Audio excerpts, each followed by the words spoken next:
2:17 बजे हर रात बिना किसी अलार्म के आदित्य की आंख खुल जाती थी।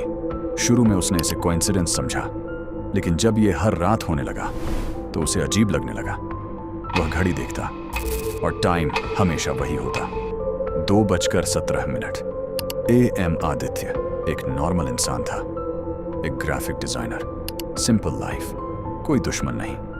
लेकिन पिछले कुछ दिनों से उसकी नींद उसकी सबसे बड़ी दुश्मन बन चुकी थी।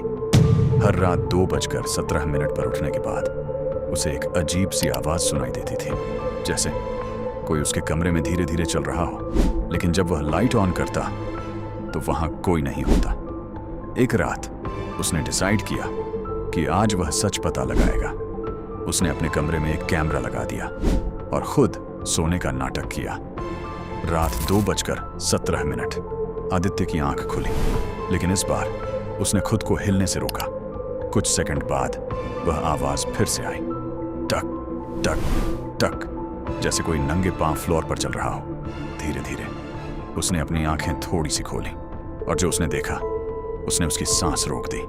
कमरे के कोने में कोई खड़ा था, लेकिन वह इंसान नहीं था, क्योंकि उसका चेहरा दिखाई नहीं दे रहा था, बस एक शैडो जो धीरे धीरे उसकी तरफ बढ़ रही थी। अगली सुबह आदित्य ने कैमरा फुटेज चेक की, लेकिन जो उसने देखा वह और भी शॉकिंग था। वीडियो में कमरे में कोई शैडो नहीं थी, कोई दूसरा इंसान नहीं था, लेकिन वीडियो में साफ दिख रहा था कि रात 2:17 पर आदित्य खुद बेड से उठता है और कमरे के कोने में जाकर खड़ा हो जाता है, और फिर वह कुछ सेकंड तक बिल्कुल उसी तरह खड़ा रहता है जैसे उसने शैडो को खड़े देखा था। अब सवाल यह था, अगर शैडो नहीं थी तो फिर आदित्य हर रात वहां क्या कर रहा था? उसने अगले दिन अपने घर में और कैमरास लगा दिए, हर एंगल से हर कॉर्नर कवर कर लिया, और उस रात जो फुटेज रिकॉर्ड हुई वह और भी डरावनी थी। 2:17 AM आदित्य फिर से उठा, लेकिन इस बार वह कैमरा की तरफ मुड़ा और सीधे लेंस में देखकर धीरे से बोला, तू जाग गया? लेकिन सबसे शॉकिंग बात अभी बाकी थी, क्योंकि उस समय आदित्य सो रहा था और कैमरा में जो दिख रहा था वह कोई और था जो बिल्कुल आदित्य जैसा दिखता था। अगली सुबह आदित्य गायब हो गया। उसका कमरा अंदर से लॉक्ड था।